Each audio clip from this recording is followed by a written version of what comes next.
سلامونه او نیکی هیله دوستانو که غواړئ په اکسل کې دا ډول مسلکي بیل یا فاکتور ولرئ چې انوایس هم ورته وایي نو تاسو کولی شئ بغیر د کومه خوارۍ یا ډیر زحمت نه دا ترلاسه کړئ. د دې کار دپاره به تاسو لاړ شئ فایل ته او په فایل کې تاسو لاړ شئ نیو ته. په نیو کې دلته تاسو وګورئ چې دلته ډیر ښه ټمپلیټونه له اول نه پراته دي. په اکسل کې دا تیار جوړ دي او تاسو کولی شئ یوازې دلته سرچ یې کوئ. نو بیل ته په انګلیسي کې وایي انوایس، نو تاسو ورته ولیکئ انوایس.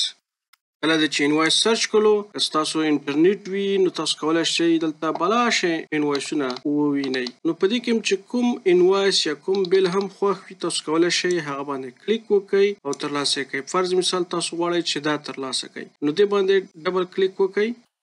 دا دی اوس وګوره کولی شئ دغه انوایس کې کار وکړئ، یو څه تغییرات پکې راولئ، ایډیټ یې کړه او ادامه ورکړه. خو که چېرته غواړئ چې ټولې معاملات مو ثبت شي د یو ډیټابیس شکل ولري نو بیا تاسو کولی شئ چې د خپل دکان یا د خپل شرکت دپاره دا ډیټابیس چې ما جوړ کړی دی تاسو د وټساپ د لارې نه راسره اړیکه ونیسئ او ترلاسه یې کړئ چې دې کې ډاشبورډ دی، انوایس دی، د قرضونو کاتی دي د مشتریانو سره، همدا ډول د اګرهي حسابونه دي. نو دې کې هم انوایس شته دی، مکمل هغې برخې پکې شته دي. او که چېرته تاسو ساده په کار وي نو بیا تاسو کولی شئ فایل ته ولاړ شئ، په فایل کې نو او دلته ډیر شي انوایسونه دي او ستاسو چې هر یو خوښ وي د هغې څخه ګټه واخلئ. نو د اکسل د زده کړو دپاره زما اکاونټ فالو کړئ، لایک او شیر مو هیر نشي.